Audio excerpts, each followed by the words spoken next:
Halo Tribuners, Anda sedang menyaksikan live update Tribun News edisi Kamis 28 Oktober 2021 siang. Kami akan menyajikan informasi terkini dari berbagai daerah yang akan dilaporkan secara langsung oleh reporter kami di lapangan. Bersama saya Diamita, inilah live update selengkapnya. Direktorat Reserse Kriminal Khusus Polda Metro Jaya melakukan penggerebekan tempat pinjaman online ilegal di sebuah indekos. Indekos yang dijadikan kantor pinjol ini berlokasi di kawasan Cengkareng, Jakarta Barat. 4 orang yang berperan sebagai penagih utang atau debt collector diamankan dalam penggerebekan itu. Informasi lengkapnya akan disampaikan rekan Satrio Sarwo Trengginas, rekan jurnalis dari Tribun Jakarta yang kini sudah tersambung bersama kami. Halo Satrio. Halo, baik, rekan Milda. Satrio, bisa Anda informasikan lokasi lebih detailnya indekos yang menjadi kantor pinjol ilegal di Cengkareng ini?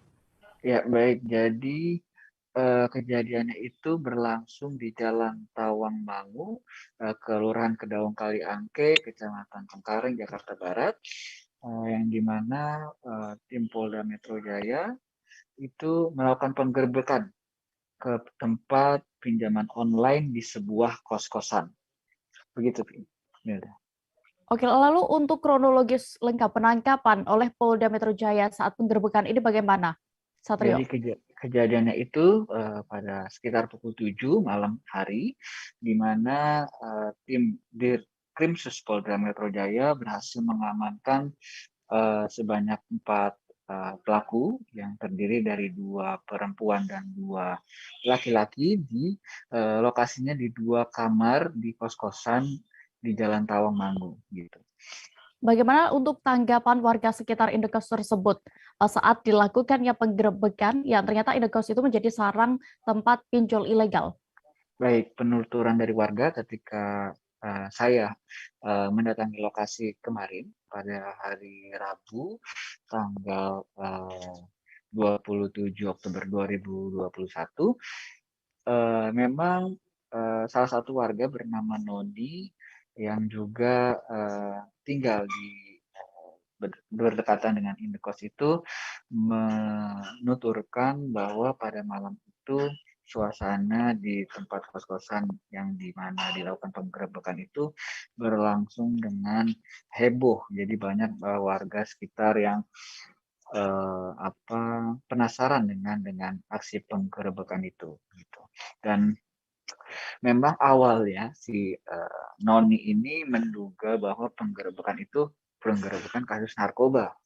Tapi ketika ia akhirnya tahu bahwa penggerebekan itu merupakan aksi uh, apa sindikat dari pinjaman online. Jadi menurut dia mendukung sekali dengan aksi penggerebekan yang dilakukan oleh Direktorat Polda Metro Jaya karena ya memang uh, pinjaman online yang ilegal ini, yang tidak terdaftar di OJK ini memang meresahkan masyarakat karena nasabah yang meminjam uang di pinjaman ilegal ini akan diberikan bunga yang sangat tinggi dan itu dan Danoni mendukung dari tindakan polisi yang mengamankan ke 4 pelaku karena itu justru malah memberatkan masyarakat karena utang yang dimiliki masyarakat yang meminjam itu semakin besar dan akan semakin sulit untuk dibayar. Dan satu lagi, Milda, bahwa pelaku ini juga warga ini yang bernama Noni ini juga tidak setuju karena aksi dari para pelaku menagih utang itu dengan melakukan disertai dengan ancaman gitu kepada nasabah. Jadi mereka mengancam dengan hendak menyebarkan foto-foto yang tidak senonoh gitu dan kemudian bahkan salah satu yang diamankan ini di dalam percakapan di grup itu bahwa dia ingin menyantet daripada nasabah tersebut. Nah ini yang Noni sendiri yang mendengar pernyataan itu juga tidak setuju gitu. Jadi dia mendukung tindakan kemarin seperti itu. Gitu. Baik. Tribuners, berikut akan kami tampilkan hasil wawancara dari rekan Satrio bersama Noni, warga sekitar terkait penggerebekan kantor pinjol ilegal di sebuah indekos Cengkareng ini. Sebenarnya sih nanya-nanya ada apaan gitu. Oh, pada nanya-nanya. Kalau selama ini ada penjol tuh nggak tahu. Nggak tahu. Harganya sekian lama nggak ada, ternyata tuh ada pinjaman online di atas. Nah, itu sempat ngelapor ke RT nggak sih, Bu? Dia, Bu? Nggak lapor. Oh, nggak lapor, main masuk aja ya. Nah, Lapor dia. pas tahu warga pada kaget nggak, Bu? Kaget lah. Kita aja kemarin tuh ada 2 apa buser apa tim apa tuh pakai celana pendek dia bawa begini-begini. Namanya saya dagang apaan ini? Gitu. Ternyata itu kali. Oh, Jarinya. dari pagi emang dari sore. Sore jam 5. Oh, dari jam 5 tuh udah ada polisi yang Itu nggak mantau tahu ya. ke polisi apa enggak, namanya saya orang biasa, itu polisi apa bukan saya nggak tahu. Tapi ternyata dia gini. Pernah beli sini, tapi tuh yang 3 orang kali tuh busa kali yang dia bawa kayak apa tuh pemeriksaan kayak Nyari jaringan gitu ya. jaringan, tapi dia arahnya ke sono langsung naik jatuh sampai jam 7-an dan dia habis sisa itu kayak datang lah. Gimana Bu melihat kejadian penggerebekan itu? Ya kaget lah, kita takut sama kejadian begitu dengan saya takut. Ibu kira apa awalnya? Hah? Ibu kira awalnya apa itu? Itu ke awalnya tak gerebekan narkoba, sama gitu ya. Nah saya kan orang biasa, kaget tuh rame amat. Tapi warga sini ngedukung nggak sih, Bu, penggerebekan pinjol itu? Ya dukung lah, Dukung jangan ya? sampai lama-lama lah di sini, kasihan yang orang pinjaman. Iya. Bunga yang kecil lah, gede. Ya tuh ya pinjaman, tapi ya bunganya standar. Kita beralih ke Banten. Tribuners, Camat Tatakan Ahmad Saifullah dan Lurah Cilowong Bahtiar melaporkan ke Polres Serang Kota terkait tumpukan sampah di depan kantor. Tumpukan sampah di depan kantor Kecamatan Tatakan dan Kelurahan Cilowong itu telah mengganggu aktivitas kerja dan pelayanan kepada masyarakat. Kejadian ini dilaporkan ke polisi lantaran disebut ada upaya masyarakat melarang tumpukan sampah ini dibersihkan. Detail informasinya akan disampaikan oleh rekan wartawan kami dari Tribun Banten, ada Milda Niati yang kini sudah bergabung bersama kami. Halo Milda.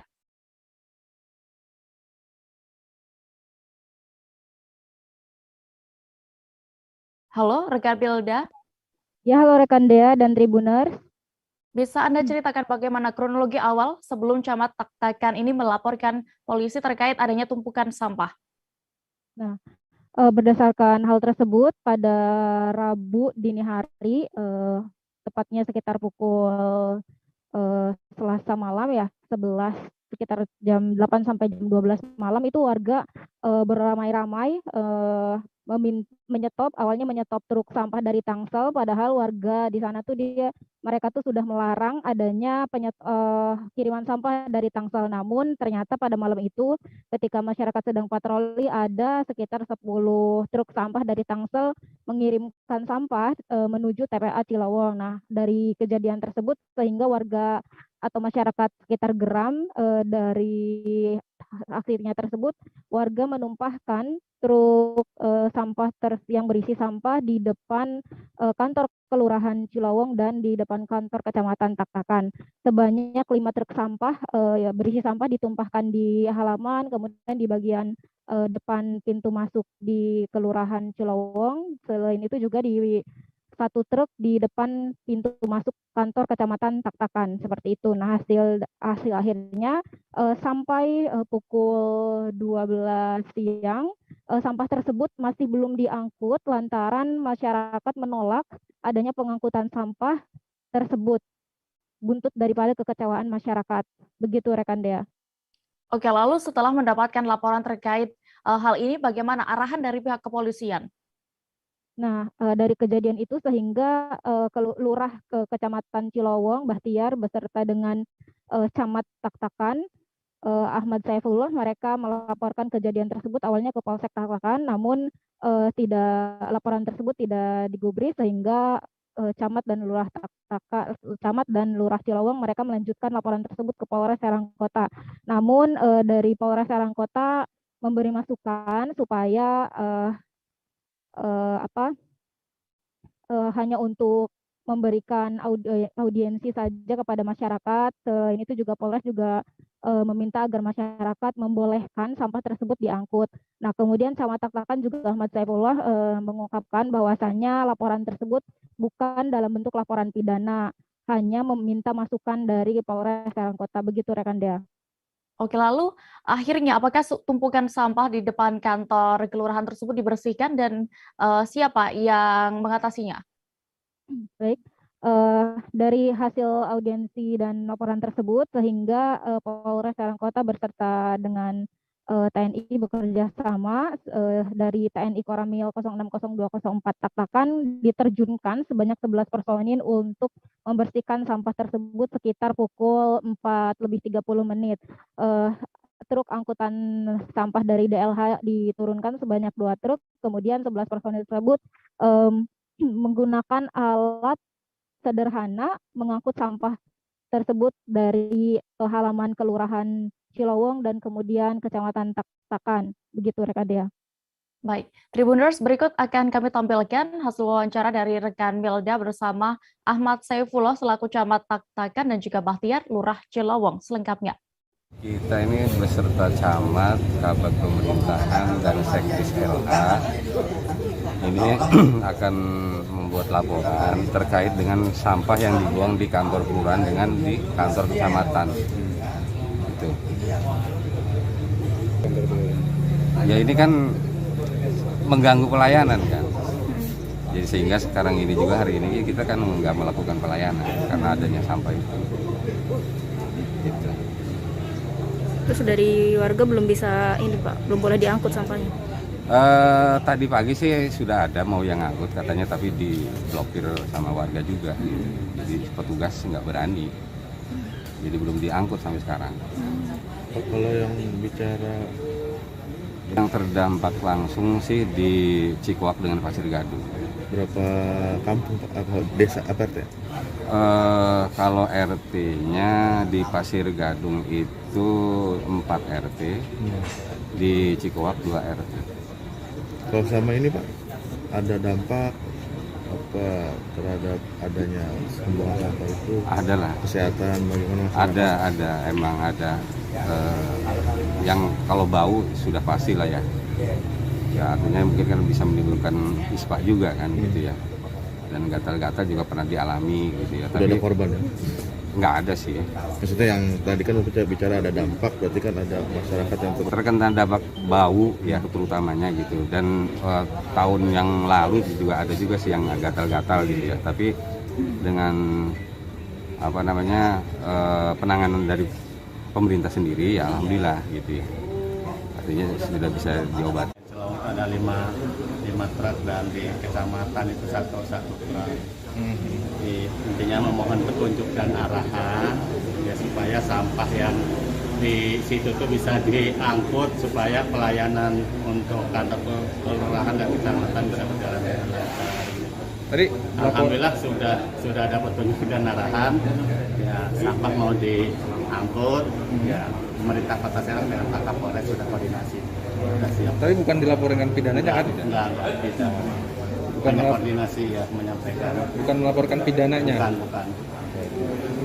Kapan diangkut itu Pak sampah di sana?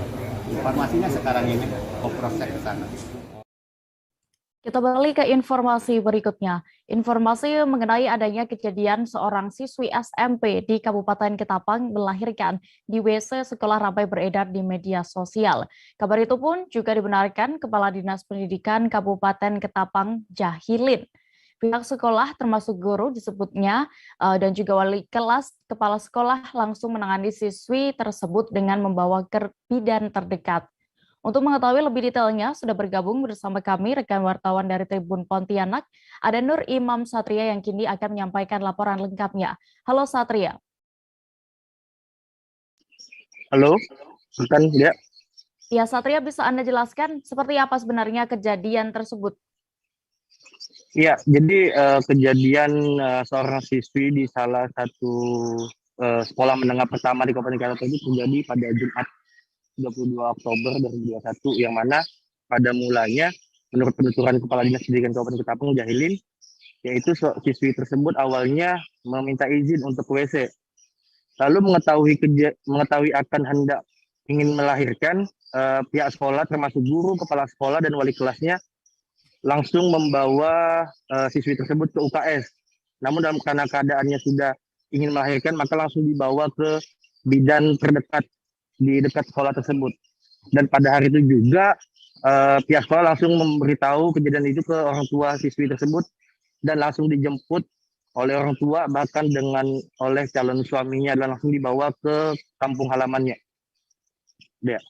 Oke Satria, lalu bagaimana bisa siswi tersebut sampai ke sekolah dengan kondisi seperti itu? Apakah tidak ada pengawasan atau tidak ada yang mengetahui bahwa ternyata siswi itu hamil sebelumnya? Jadi menurut penuturan Jahilin, kejadian itu bisa terjadi karena siswi yang bersangkutan itu tidak pernah melaporkan kondisinya kepada pihak sekolah. Diduga siswi itu takut karena siswi itu ingin mengikuti ujian dan bahkan akan lulus dari SMP. Ya. Oke, lalu terkait akan melakukan ujian ini ya, lulus dari SMP, apakah setelah diketahui ternyata siswi itu hamil dan kini juga sudah melahirkan, apakah dia masih bisa mengikuti ujian ini? Dan bagaimana dengan tanggapan juga dari Kepala Dinas Pendidikan Kabupaten Ketapang sendiri? Jadi menurut Jahilin, Kepala Dinas Pendidikan Kabupaten Ketapang, jika siswa tersebut sudah memiliki kemampuan atau kesehatannya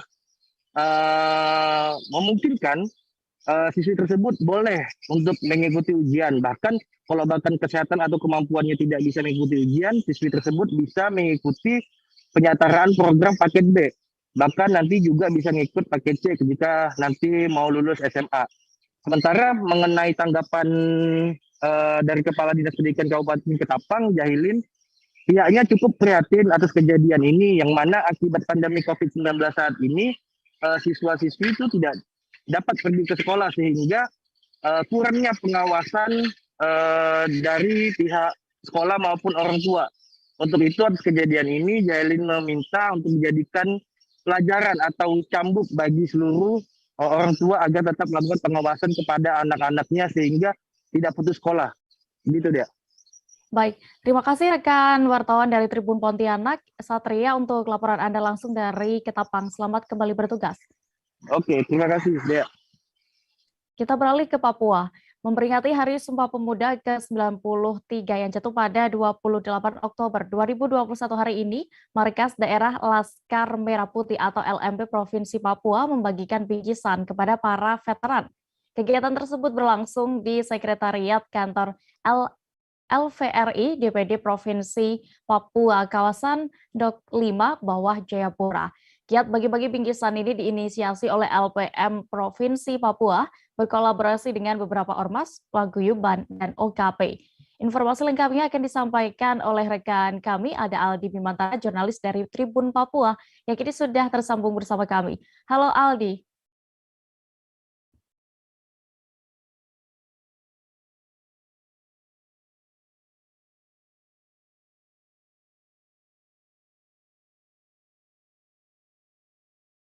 Dea? Ya, Aldi, bisa Anda informasikan bagaimana untuk jalannya pembagian sembako oleh Laskar Merah Putih dalam rangka Hari Sumpah Pemuda ini?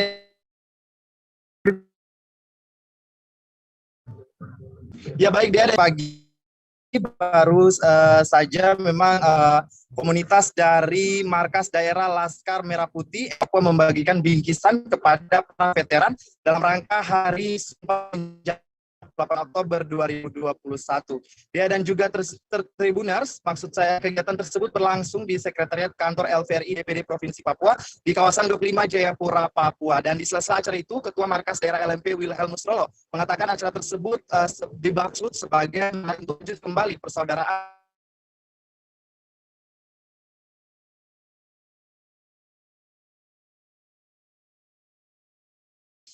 di momen Sumpah Pemuda kali ini. Dia.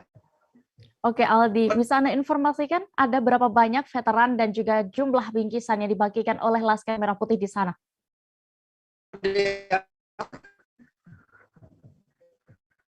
250 veteran dan juga merupakan bagian dari paguyuban dan juga komunitas begitu yang ada dari komunitas Laskar Merah Putih ini turut terlibat dalam memperingati Hari Sumpah Pemuda dan juga membagikan bingkisan berupa sembako dan juga barang-barang kebutuhan pokok lainnya kepada para veteran yang ada di Jayapura ini, Dea. Oke, adakah saat itu pesan khusus yang disampaikan oleh Ketua Laskar Merah Putih dalam memaknai momen Sumpah Pemuda? Baik Dea dan juga Tribuners, dapat saya informasikan memang berdasarkan hasil wawancara saya tadi bersama Ketua Markas Daerah LMP Wilhelmus Rolo, dirinya mengatakan bahwa acara tersebut memang bermaksud selain untuk merayakan momen Hari Sumpah Pemuda yang jatuh pada hari ini tanggal 28 Oktober 2021 juga dimaksudkan untuk merayakan hari jadinya komunitas Laskar Merah Putih Provinsi Papua yang juga bertepatan jatuhnya pada tanggal 28 Oktober 2021 berumur ke-21 tahun. Untuk itu diharapkan dengan inisiasi pembagian sembako ini dapat bermanfaat tentunya bagi para veteran dan juga mengingatkan kita kembali kepada perjuangan mereka di saat masa lalu untuk mempertahankan eksistensi bangsa Indonesia di tanah Papua. Terima kasih, Dea.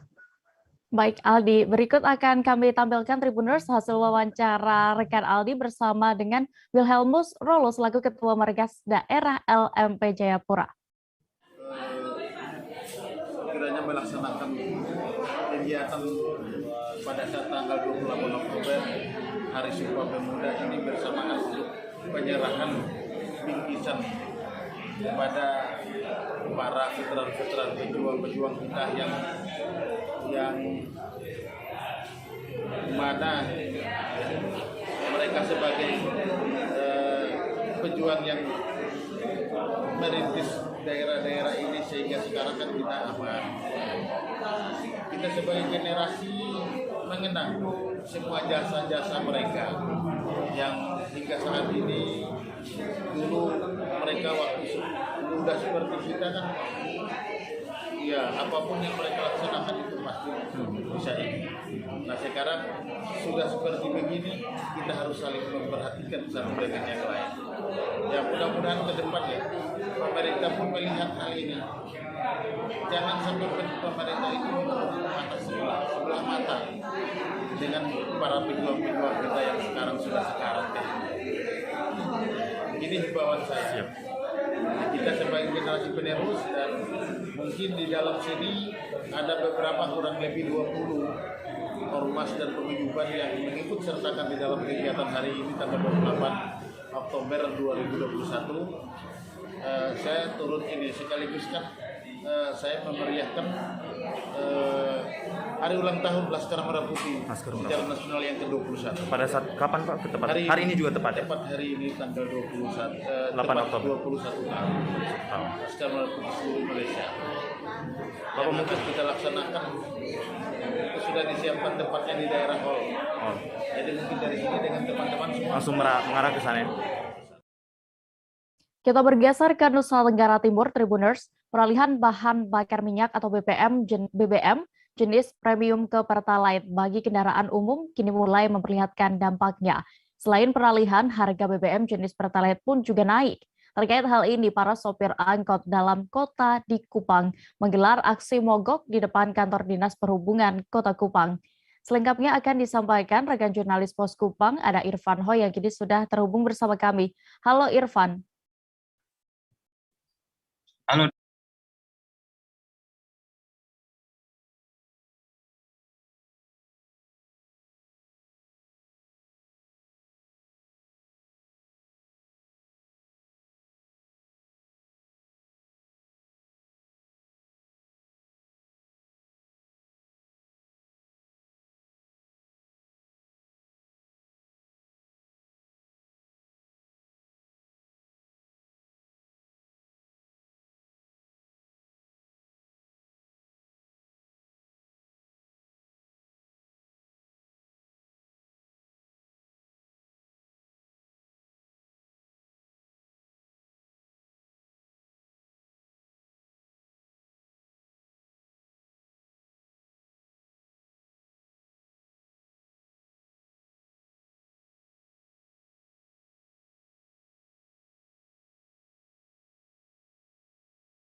Dan kami sudah kembali tersambung bersama jurnalis Pos Kupang, ada Irfan Hoy. Halo Irfan Hoy. Halo Dea, selamat siang. Ya, Irfan, berdasarkan pantauan Anda, bisa Anda gambarkan bagaimana dengan kondisi terkini di sana pasca aksi mogok para sopir angkot ini? Baik Dea, untuk saat ini setelah kejadian kemarin ada aksi mogok dari beberapa trayek angkutan kota di Kota Kupang ini.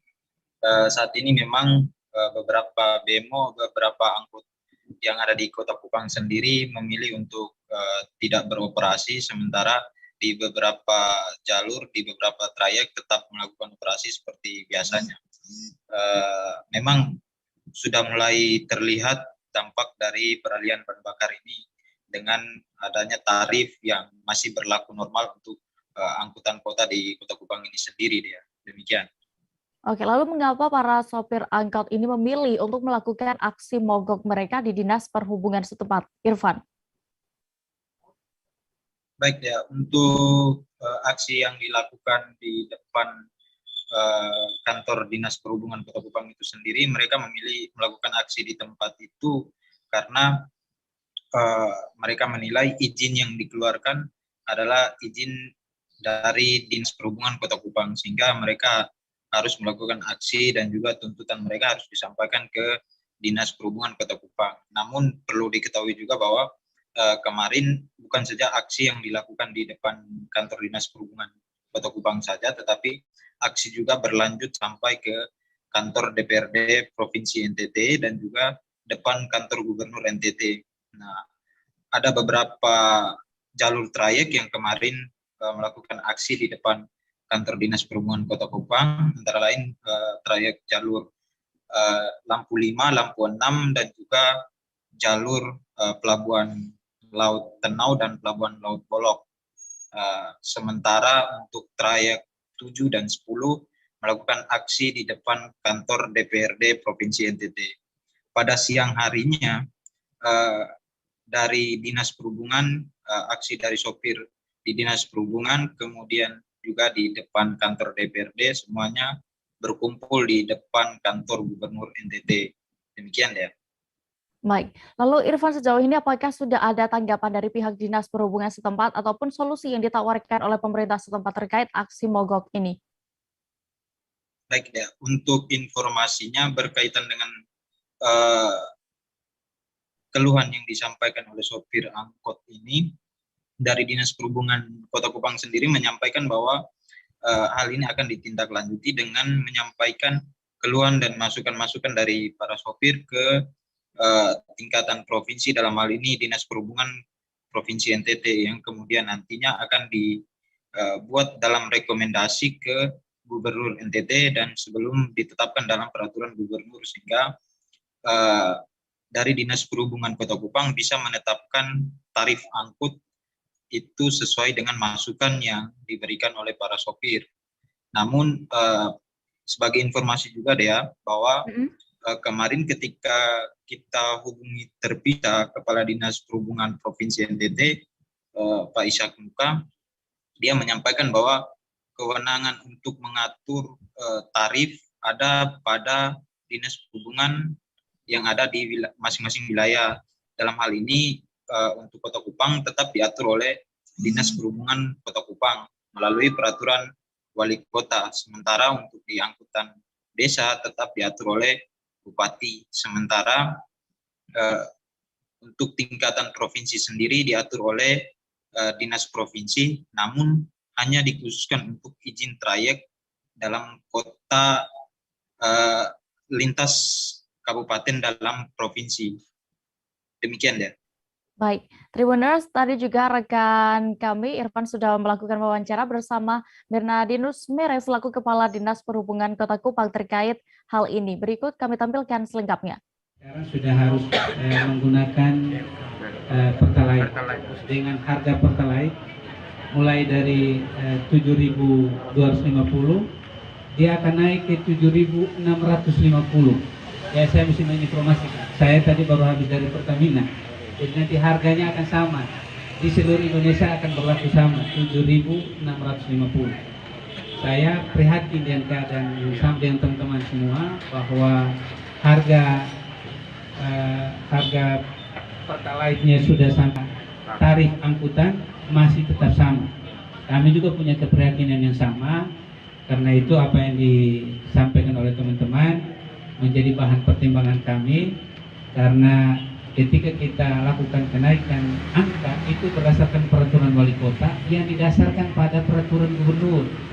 Jadi kalau sudah ada peraturan gubernur berkaitan dengan batas atas dan batas bawah, maka kami akan tindak lanjuti dalam bentuk peraturan wali kota untuk menentukan tarif dasar untuk angkutan kota.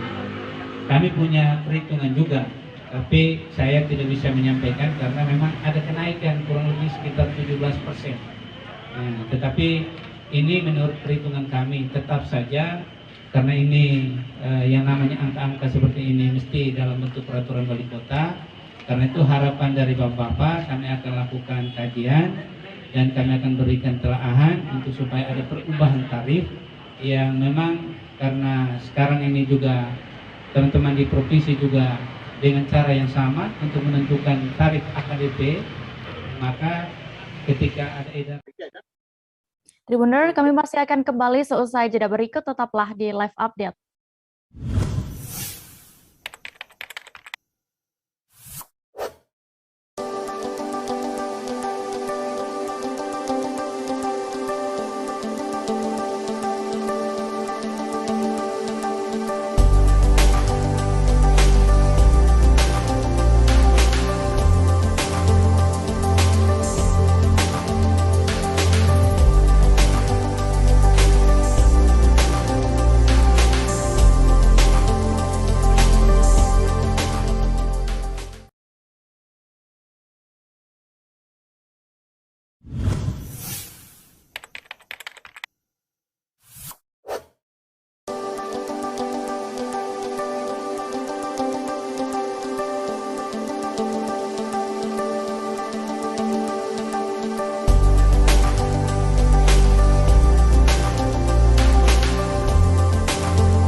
Terima kasih Anda masih menyaksikan live update Tribuners. Kita menuju ke kabar berikutnya.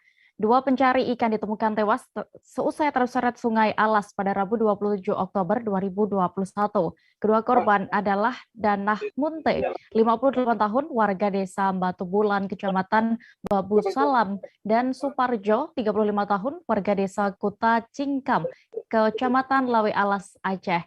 Kedua korban yang hanyut ini ditemukan terpisah, yakni di Desa Meranti, Kecamatan Babui Rahmah, yakni ada Suparjo dengan kondisi sudah meninggal dunia. Informasi lengkapnya akan disampaikan rekan Asnawi Lui dari Serambi News yang kini sudah tersambung bersama kami. Halo rekan Asnawi. Ya, halo Dea. Asnawi, bisa Anda informasikan mengapa kedua korban ini bisa terseret arus sungai tersebut? Ya, kebiasaan masyarakat di Aceh Tenggara Dea, ketika terjadi musim hujan, air Sungai Alas itu meluap. Nah, di sana sungai ini adalah daerah yang biasa masyarakat menangkap ikan. Nah, Ibu Darah Munte ini mencari ikan di tepi sungai Kali Alas, ya tepatnya di Desa Batu Bulan, Kecamatan Babu Salam. Nah, ketika beliau mendurung dengan bahasa istilah kita di sini menangkap ikan dengan jaring manual, dia terseret oleh arus derasnya Sungai Alas. Sehingga dia terbawa arus sehingga masyarakat mencari korban yang pada saat itu ada 4 teman yang melihat korban terseret arus dia. Oke Asnawi, lalu apakah di sungai ini memang terdapat banyak ikan sehingga dijadikan tempat biasa mencari ikan oleh warga itu? Ya biasa memang sungai ini kan memang salah satu sungai yang ganas, Sungai Alas, tempat pencarian ikan. Nah di sepanjang dari sungai ini kerap masyarakat mencari ikan ketika musim hujan. Nah, seperti korban lainnya, Suparjo, 35 tahun, Desa Kuta Cingkam, Kecamatan Lawe Alas, nah juga terseret oleh arus Sungai Alas. Nah, ini juga beliau pada saat itu sedang mencari ikan di Sungai Alas. Namun, beliau ditemukan adalah di Desa Meranti, Kecamatan Babu Rahmah.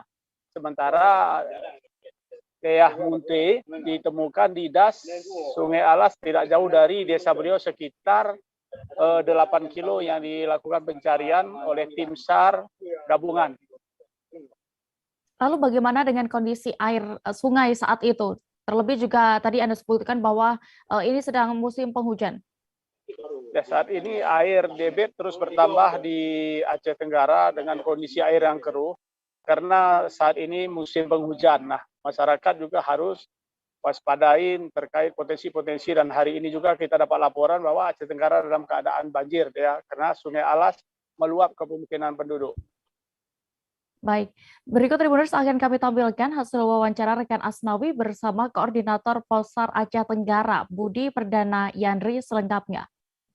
Pada tanggal 27 Oktober 2021 telah terjadi di waktu bersamaan korban hanyut di Sungai Kali Alas.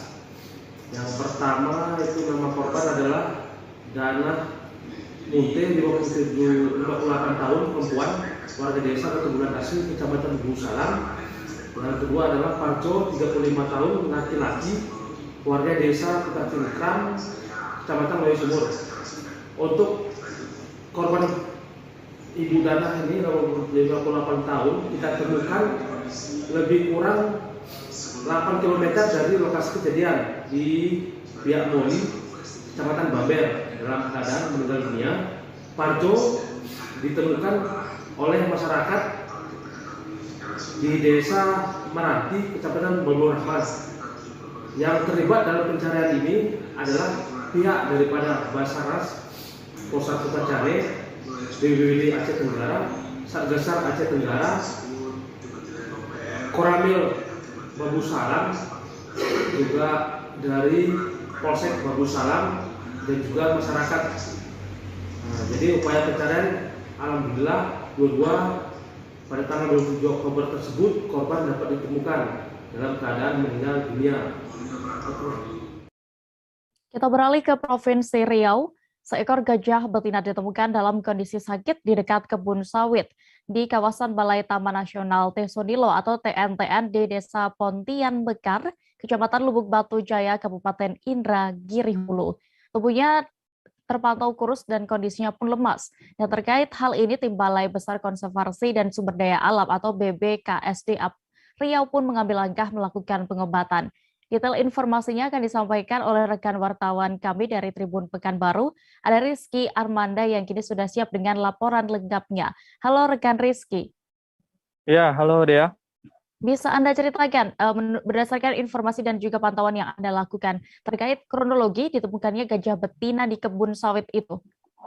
Ya, baik. Dapat saya laporkan bahwa terkait adanya keberadaan gajah liar dalam kondisi sakit ini diketahui saat tim seksi konservasi wilayah 1 BBKSDA Riau di Pangkalan Kerinci menerima laporan dari anggota Intel Kodim 0302 Inhu.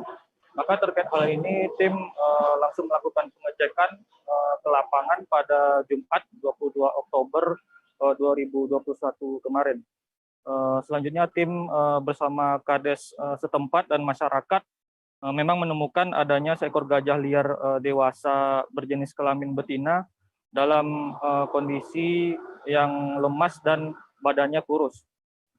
Di sekitar lokasi gajah juga memuntahkan batang dan pelepas sawit yang sebelumnya dimakan olehnya. Kemudian tim segera melaporkan hal itu kepada tim medis dari BBKSDA. Maka tim medis BBKSDA baru turun keesokan harinya pada Sabtu 23 Oktober 2021 untuk melakukan pengobatan begitu. Seperti apa tindak pengobatan yang dilakukan oleh BBKSDA terhadap gajah itu, Rizky? Ya, sebelum dilakukan pengobatan, terlebih dahulu tim melakukan pembiusan dan identifikasi terhadap gajah tersebut. Hasilnya diketahui bahwa gajah liar itu usianya sekitar 30 tahun dengan tinggi badan sekitar 217 cm dan berat badan 2 ton. Gajah itu memang diketahui mengalami kurang nafsu makan dan mengalami radang atau pembekakan serta luka terbuka pada bagian organ reproduksi yang telah ada dihinggapi oleh larva atau ulat di bagian tersebut. Kemudian tim melakukan pembersihan terhadap lukanya dan memberikan obat topikal pada daerah luka, pengambilan sampel darah untuk mengetahui kondisi kesehatan gajah secara umum dan sampel itu dikirim ke laboratorium. Kemudian rencananya juga gajah itu dilepas liarkan oleh tim pengobatan begitu. Baik, Tribuners, tadi juga rekan Rizky sudah berhasil mendapatkan keterangan melakukan wawancara bersama Kepala BBKSDA Riau, ada Vivin Arfiana Jogasara. Berikut keterangan lengkapnya kami tampilkan. Mungkin dari awal saya jelaskan, tanggal 21 hari Kamis itu mendapat laporan dari masyarakat, ada seekor gajah liar yang masuk di kebun yang di Desa Pontian Mekar, Kecamatan Lubuk Batu Jaya, Kabupaten Indragiri Hilir. Kemudian kami seperti biasa menurunkan tim. Sampai di sana tampak gajah itu sakit, seperti sakit, dia kurus dan lesu. Kami menurunkan lagi tim berikutnya yang terdiri dari dokter hewan, dokter Danang. Kita kirim lagi ke lokasi. Hari Sabtu tiba di TKP dan diperiksa. Ternyata memang gajah itu sakit. Ya, artinya setelah dilakukan pemeriksaan kita bisa identifikasi gajahnya gajah betina usia 30 tahun. Kemudian diperiksa ada luka radang atau infeksi di daerah alat reproduksinya. Kemudian diperiksa dan di situ juga tampak ada larva atau ulat ya, sana kelihatan. Kemudian dilakukan pengobatan sementara di lokasi, tampak di foto-foto yang disampaikan ke kami juga kelihatan dikasih infus untuk nambah tenaga buat gajah. Setelah dilakukan pengobatan, diambil sampel darah juga untuk dilakukan observasi di lab yang ada di Pekanbaru. Kemudian setelah selesai, gajah tetap dibiarkan liar, bebas di alam, sambil dipantau perkembangannya. Kita menuju ke Bangka Belitung, Tribuners. 10 PNS dan PHL terjaring operasi justisi kawasan tanpa rokok atau KTR. Mereka terjaring razia seusai terpergok nekat merokok di lingkungan pemerintah Kabupaten Bangka Barat yang steril. Pasalnya berdasarkan Perda Pemkab Bangka Barat, terdapat 8 tempat yang menjadi KTR, satu di antaranya gedung tempat bekerja.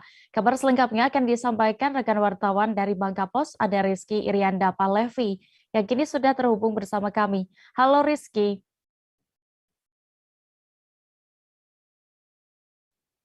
Halo Dea. Rizky, apa sebenarnya tujuan dari operasi justisi ini digelar? Iya, tujuan dari operasi justisi ini digelar untuk menegakkan peraturan daerah Kabupaten Bangka Barat nomor 8 tahun 2016 tentang kawasan rokok, di mana pihak dari tim gabungan dari Satpol PP Kabupaten Bangka Barat Kejari melakukan operasi dikarenakan juga diketahui walaupun Perda ini sudah diberlakukan dan ditetapkan sejak 2016 lalu, namun diketahui baru kali ini Perda tersebut benar-benar ditegakkan dan menyasar langsung kepada beberapa PNS dan PHL di kompleks perkantoran Pemkab Bangka Barat. Lalu bagaimana kronologinya 10 orang tadi itu bisa terjaring operasi justisi ini, Rizky? Ya, untuk 10 orang dari PNS dan PHL tersebut terjaring dikarenakan dari pihak tim gabungan langsung menyasar beberapa dinas di Pemkab Bangka Barat seperti Inspektorat atau Dinas Sosial dan Dinas Pertanian dan berhasil mendapatkan 10 orang yang benar-benar kedapatan sedang menyalakan api rokok dan merokok, sehingga dengan kedapatannya pelanggaran Perda tersebut, ke-10 pelanggar tersebut langsung dibawa ke ruang OR2 Pemkab Bangka Barat untuk dilakukan sidang secara langsung. Di saat sidang, sanksi yang diberikan sesuai dengan pasal 19 Perda 2016 tentang terkait KTR tersebut, ke-10 pelanggar tersebut diberikan sanksi denda sebesar 50.000, Dea. Oke, lalu selain tempat kerja ini yang menjadi kawasan tanpa rokok ya, tempat mana lagi yang termasuk dalam Perda KTR ini?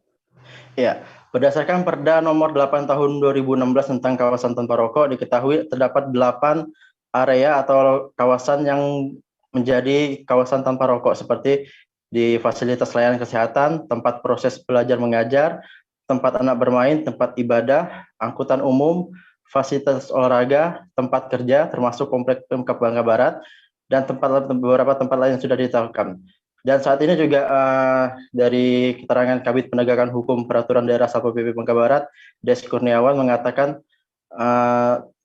dengan dilakukan operasi justisi kali ini, diharapkan untuk kedepannya akan terus dilakukan. Jadi tidak hanya sekali ini saja, mengingat sudah 2016 lalu sudah diterapkan Perda.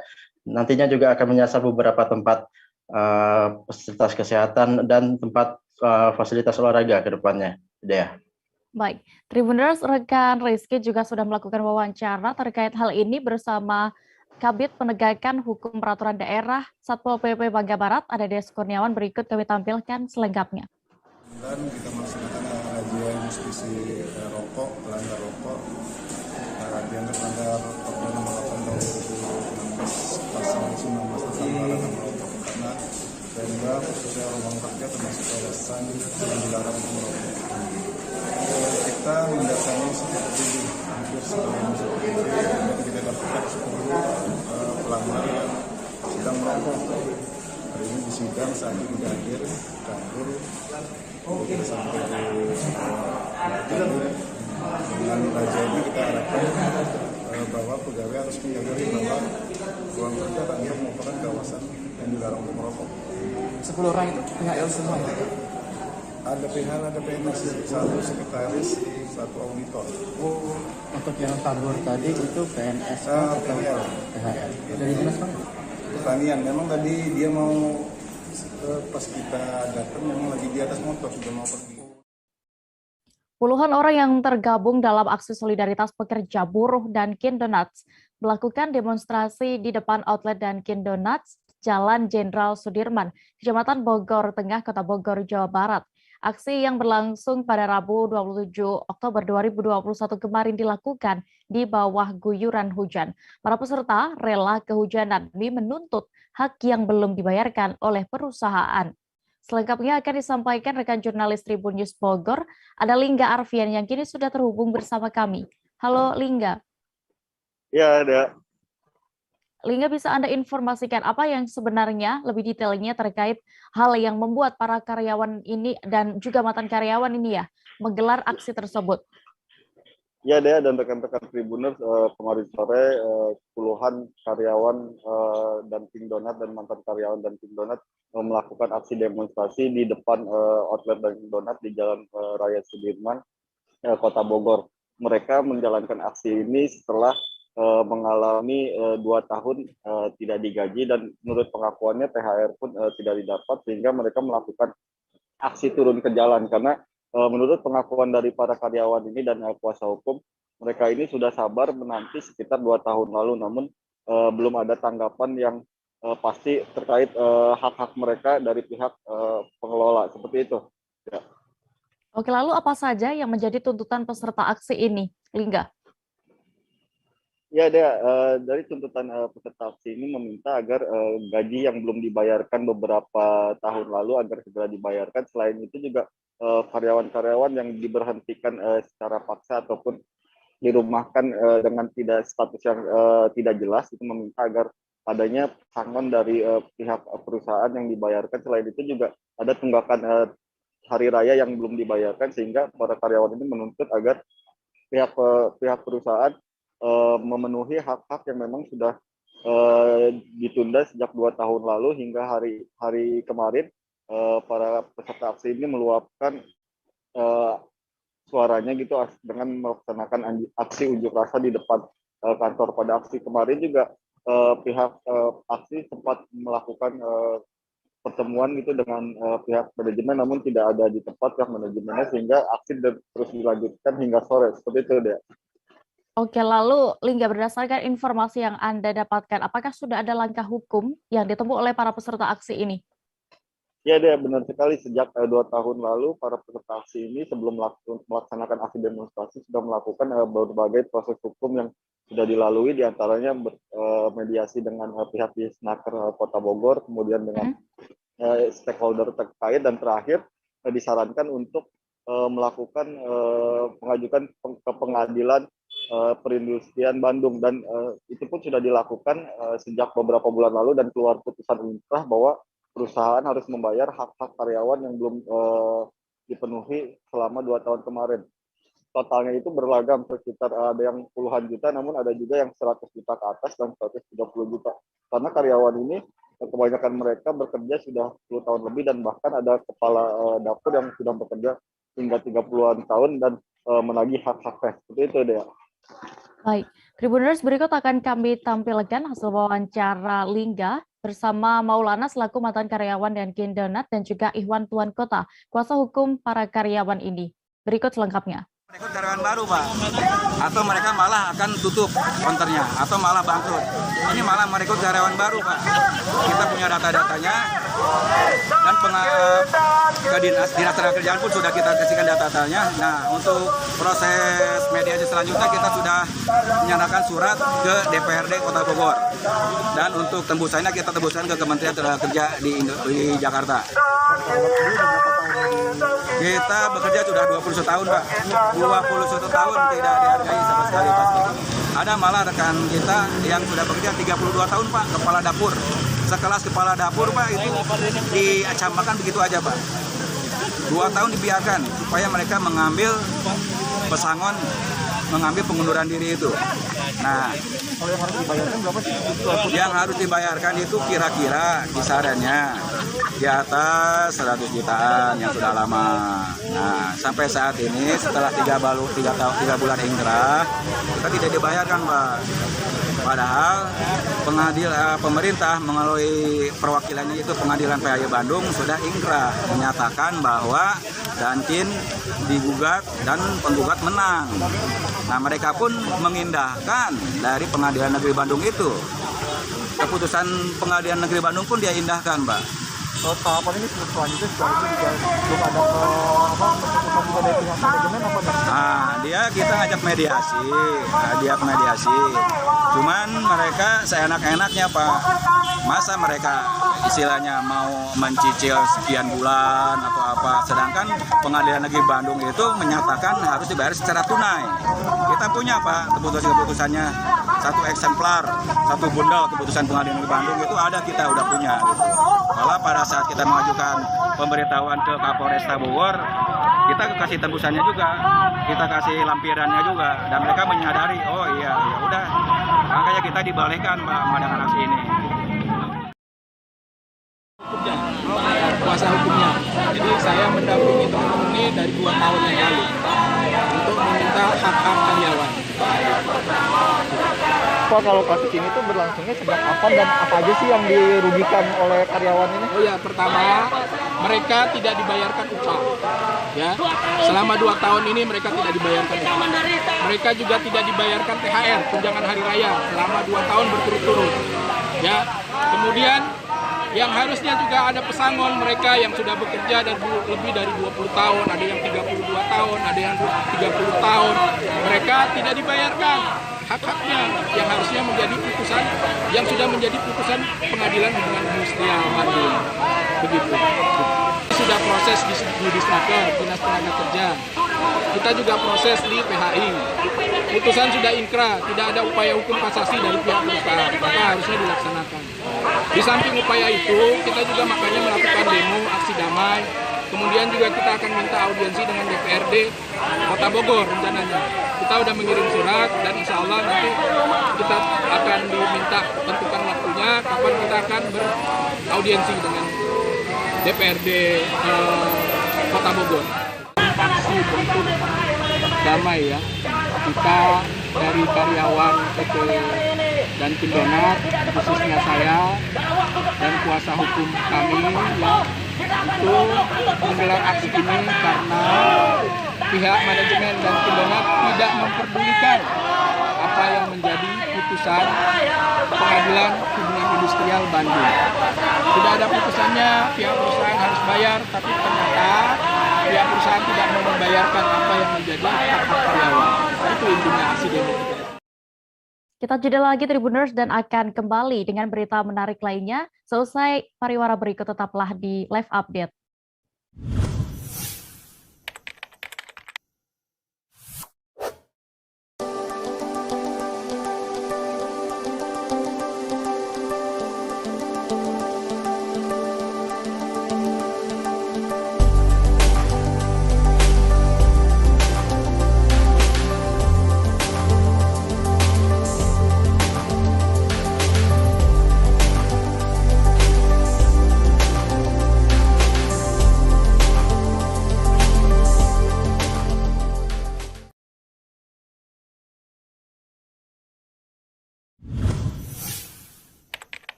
Kembali di live update, kita menuju ke informasi berikutnya.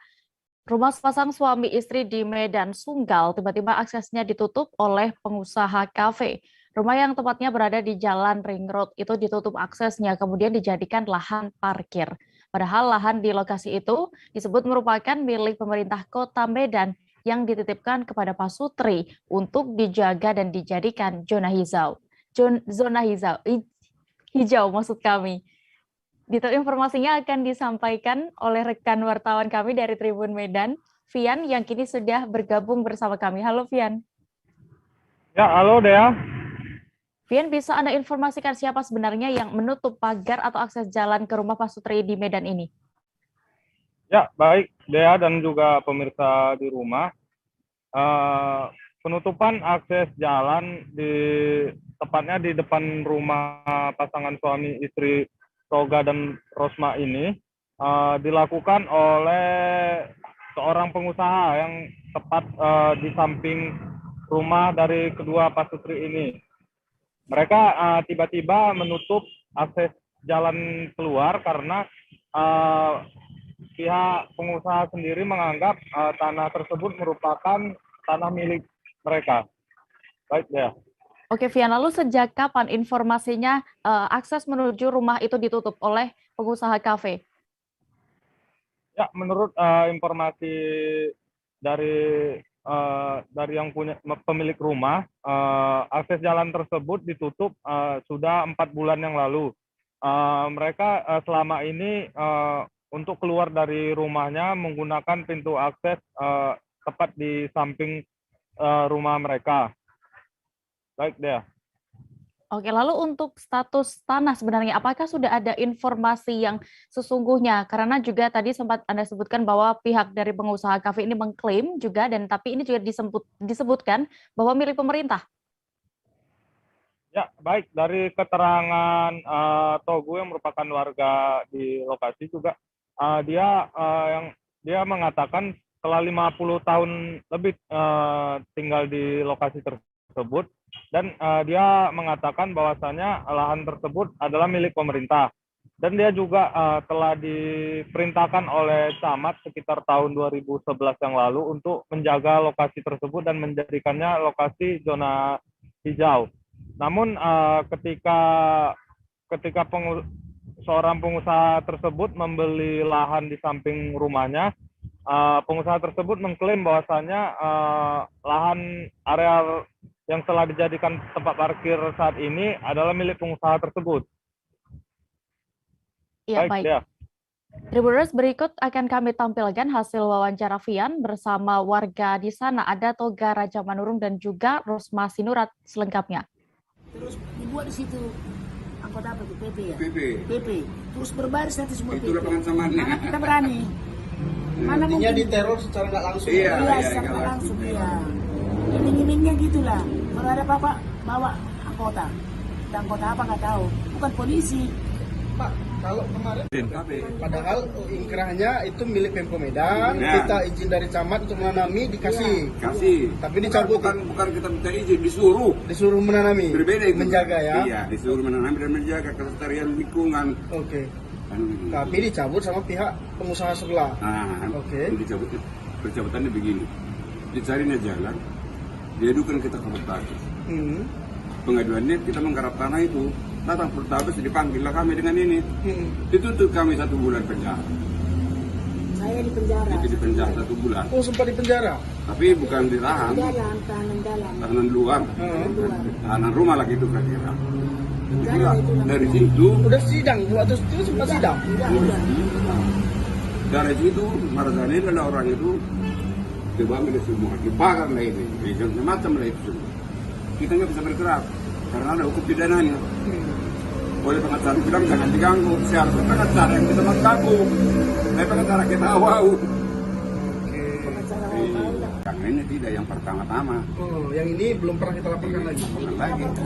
Karena, tapi begini ceritanya, di DPR ya kan, komisi 4 sudah 3 kali sidang. Ikut camatnya, ikut semua di nasional saya berkaitan dengan ini, supaya itu dibongkar. Sampai sekarang nggak dibongkar. Ini kecamatan apa? Camat apa dia? Sunggal. Camat Sunggal. Oh. Medan Sunggal ya.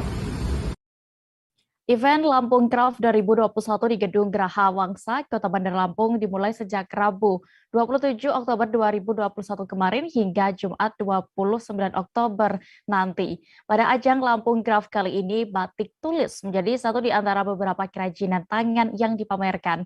Ada satu yang menarik, yaitu nyanting sajadah, yang merupakan batik tulis khas Kabupaten Lampung Selatan. Kabar selengkapnya terkait event kali ini akan disampaikan rekan Kiki Adi Pratama, rekan jurnalis dari Tribun Lampung yang kini sudah terhubung bersama kami. Halo Kiki. Ya, halo rekan Dea. Kiki, bisa Anda ceritakan atau gambarkan seperti apa batik tulis yang dipamerkan di ajang Lampung Craft di 2021 ini?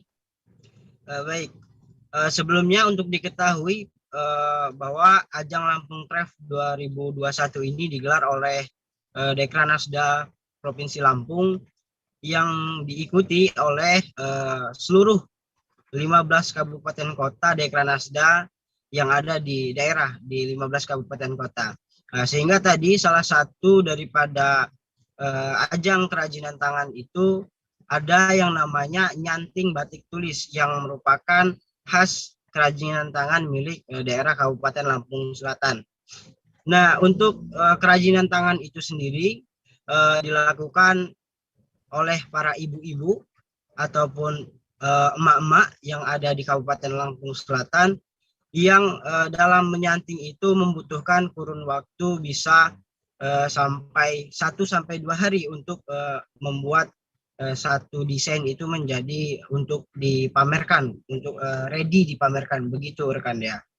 Oke Kiki, lalu selain tadi ada memang dipamerkan batik tulis dan juga ada kegiatan nyanting sajadah itu tadi, bisa dijelaskan seperti apa itu?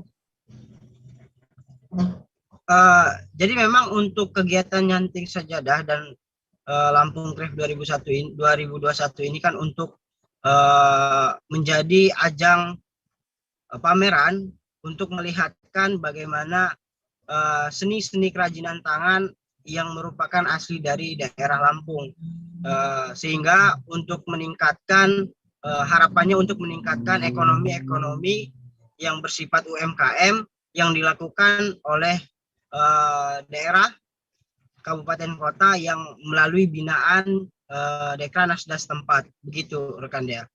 Oke, lalu selain batik itu tadi ada produk apa lagi yang dipamerkan di dalam Lampung Craft kali ini? Untuk produk-produk kerajinan tangannya sendiri memang ada banyak ya, mulai dari perahu yang menggunakan tapis, kemudian ada juga jam tangan yang menggunakan tapis, yang memang tapis ini merupakan busana atau desain khas Lampung dan itu menjadi ikon dalam satu ajang Lampung Craft kemarin.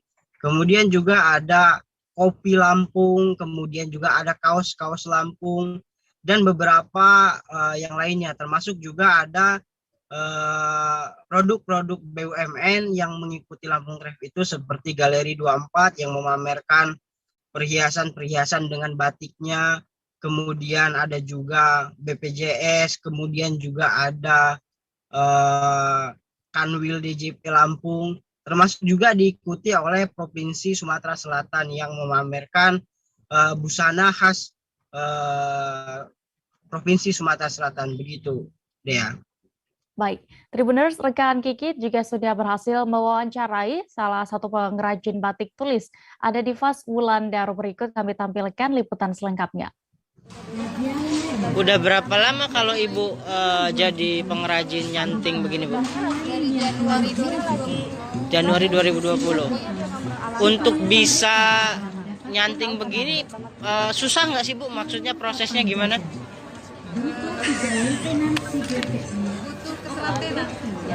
Butuh ketelatenan ya? Kalau kita niat, telaten ya cepet sih. Saya belajar waktu itu 4 hari. 4 hari itu kain 1-2 meter. Kalau ini apa namanya ya? Cairannya ini cairan apa, Bu? Untuk ininya? Malam. terbuat dari Ini ada gondorukem, macam-macam Mas. buah-buahan atau apa sih gondorukem itu? Bukan ya? Pohon-pohon gitu. Ini kalau kita di sini banyak, kalau dari di Pas Batik itu tidak hanya batik tulis ini aja yang dibuat. Jadi ekoprint itu dari bahan alam tapi di batik tulis. Polda Papua Barat dan Satlantas Polres Manokwari menggelar kegiatan simpatik di Simpang 4, Lampu Merah Haji Bau, Wosi, Kabupaten Manokwari. Hal ini sebagai peringatan Hari Sumpah Pemuda ke-93 tahun ini. Selengkapnya akan disampaikan rekan jurnalis Tribun Papua Barat, ada Sahwan Asari yang kini sudah terhubung bersama kami. Halo Sahwan. Halo Dea. Sahwan, bisa Anda informasikan, gambarkan berdasarkan pantauan Anda pelaksanaan peringatan Hari Sumpah Pemuda yang dilakukan oleh Ditlantas Polda Papua Barat bersama Satlantas Polres Manokwari hari ini? Ya, baik Dea dan juga Tribuners dimanapun Anda berada, hari ini dapat saya kabarkan kembali dari Papua Barat bahwa peringatan Sumpah Pemuda yang ke-93 tahun ini turut dimeriahkan oleh Satlantas Polres Manokwari dan juga Ditlantas Polda Papua Barat, yang mana mereka turut mengajak pemuda dalam hal ini yang berkendara untuk terus mematuhi protokol kesehatan dan juga terus mematuhi seluruh peraturan-peraturan dalam berkendara begitu. Dalam pelaksanaannya para petugas juga turut menghimbau, selain memberikan masker dan juga hand sanitizer, para petugas juga menghimbau para pengendara khususnya anak-anak muda di Kabupaten Manokwari untuk terus sadar akan pentingnya berlalu lintas dan patuh terhadap protokol kesehatan begitu. Oke, Safwan, lalu bagaimana harapannya terkait dilaksanakannya kegiatan simpatik di Manokwari kali ini? Iya, harapan dari kegiatan simpatik yang dilakukan oleh Ditlantas Polda Papua Barat dan juga Satlantas Polres Manokwari, mereka berharap agar para pemuda dalam hal ini yang khususnya ada di Kabupaten Manokwari agar bersatu, sebab 93 tahun yang lalu pemuda bersatu untuk menyampaikan sikap mereka terhadap Negara Kesatuan Republik Indonesia, sehingga hari ini pemuda diajak agar untuk sama-sama mematuhi protokol kesehatan dan juga mematuhi peraturan yang ditetapkan oleh pemerintah terkait dengan berkendara begitu. Dia. Baik. Tribuners, berikut akan kami tampilkan hasil wawancara rekan Safwan bersama Direktur Lalu Lintas Polda Papua Barat dan juga Kasat Lantas Polres Manokwari selengkapnya. Manokwari melaksanakan kegiatan simpatik bergabung bersama rekan-rekan dari Direktorat Lalu Lintas Polda Papua Barat. Ini terkandung maksud kegiatan hari ini kami melaksanakan dalam rangka Hari Sumpah Pemuda. Bahwa 93 tahun yang lalu kita telah berikrar terkait dengan sama-sama mengakui satu nusa satu bangsa.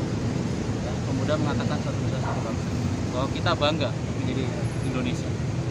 Dan hari ini pun terkait dengan kegiatan Sumpah Pemuda, kami melaksanakan kegiatan simpatik berupa pembagian paket masker dan hand sanitizer plus berisi himbauan-himbauan tertib lalu lintas dalam bentuk brosur, di mana kami kemas secara rapi, kemudian kami berikan kepada masyarakat, sehingga selain kami mengingatkan masyarakat untuk tertib berlalu lintas, kami ingatkan juga masyarakat bahwa pandemi COVID-19 belum berakhir. Sehingga kami tetap mengajak seluruh lapisan masyarakat, ayo tetap gemar menggunakan masker, kemudian menggunakan hand sanitizer ketika beraktivitas, plus tetap menjaga jarak. Kita tidak berharap kita terlena sehingga kita melupakan apa yang menjadi ketentuan dalam hal prokes. Jumlah paket yang dibagikan kemana? Paket hari ini kami bagikan sebanyak 150 paket dan memang khusus kami spesialkan hanya di hari ini. Selain ada simpati, ada juga tetap ada penindakan juga. Tetap kami melaksanakan kegiatan penindakan simpatik. Kami ingatkan untuk penggunaan helm, kemudian penggunaan TNKB plus kewajiban pembayaran pajak. Karena ini penting, sekali lagi bukan untuk kami, kembali semua ini akan dirasakan oleh masyarakat.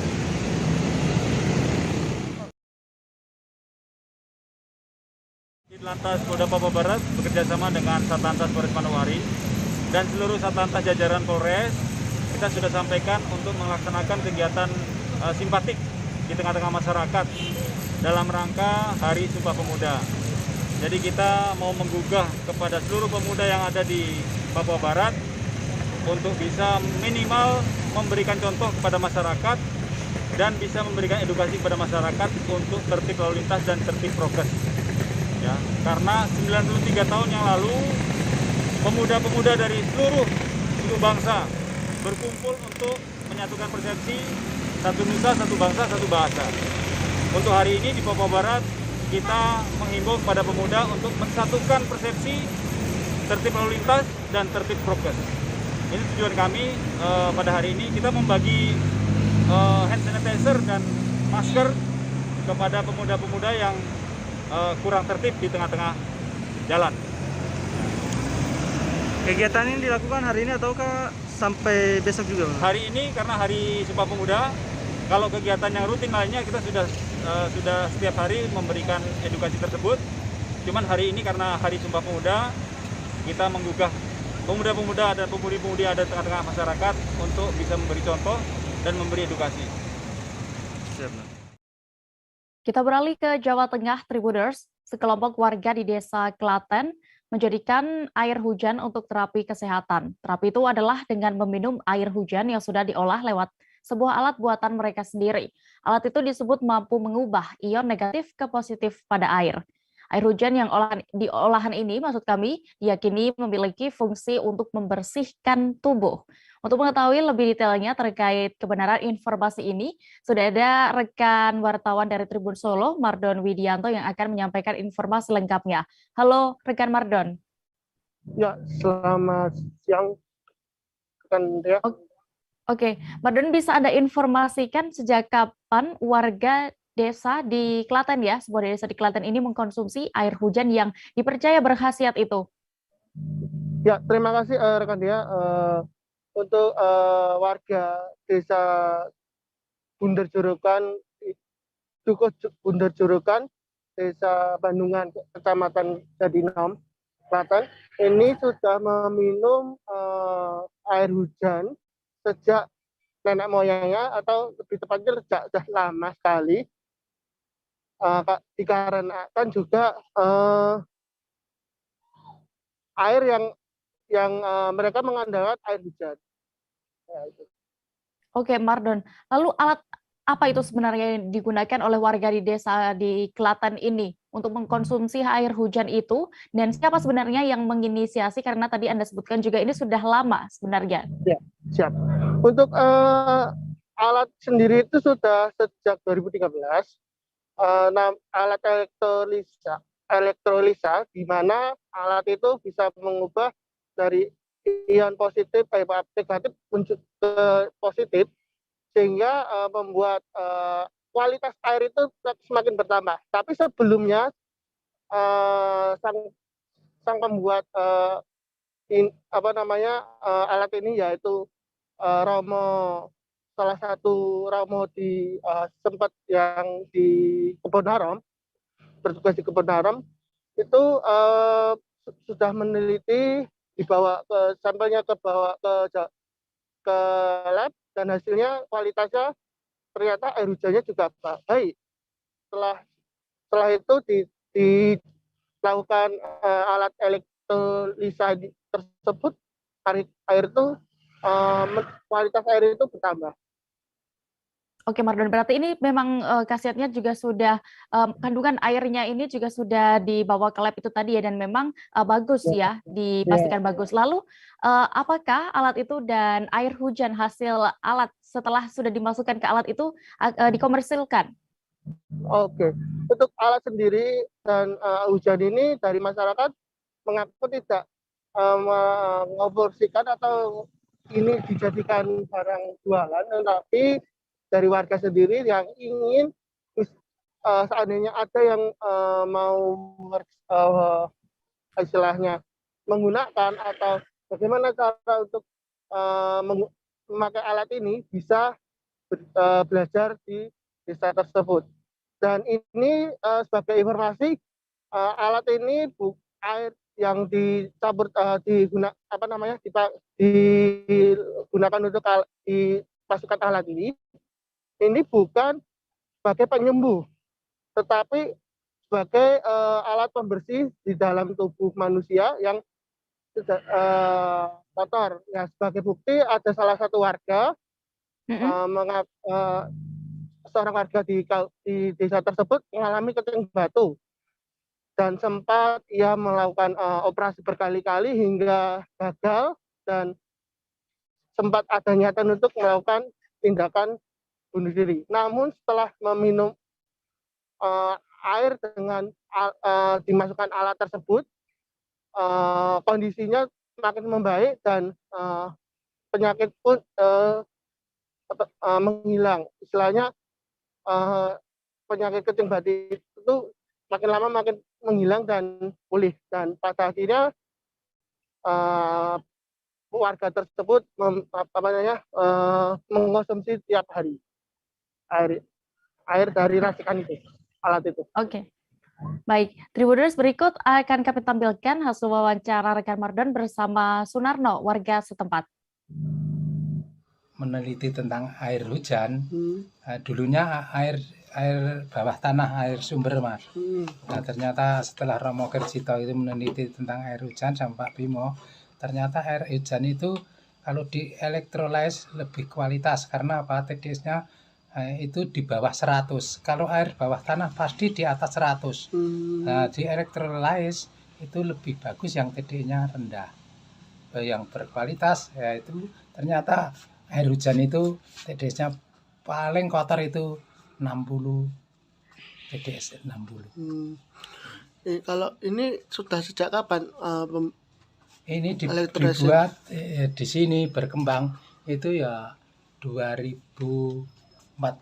Ini sudah orang-orang sini mencoba membuat alat dan untuk mengonsumsi itu. Karena apa? Karena dulu memang juga tidak yakin adanya alat ini, karena itu Mbak Yu saya itu dulunya punya keluhan komplikasi, ternyata yang bisa diketahui karena dia itu kena gula, itu langsung semangat bikinkan alat itu. Ternyata juga kalau punya keluhan gula itu cepat menurun gitu. Itu. Kalau manfaat dari elektrolysis ini siapa saja manfaat yang di dalam tubuh gitu? Itu ya itu sebetulnya banyak, kalau tapi karena sini tidak jualan kan tidak dicatat, Mas. Karena sini tidak jualan hasil bikinan itu, hasil proses itu. Tribuners, informasi tadi sekaligus menutup perjumpaan kita dalam live update siang ini. Jangan lupa saksikan live update selanjutnya di seluruh kanal media Tribun Network. Dan Tribuners, kami masih terus mengingatkan kepada Anda untuk terus menerapkan protokol kesehatan dimanapun Anda berada. Dan terakhir, saya Diamita beserta kru yang bertugas pamit. Terima kasih dan sampai jumpa. Jangan lupa like, subscribe, dan share ya.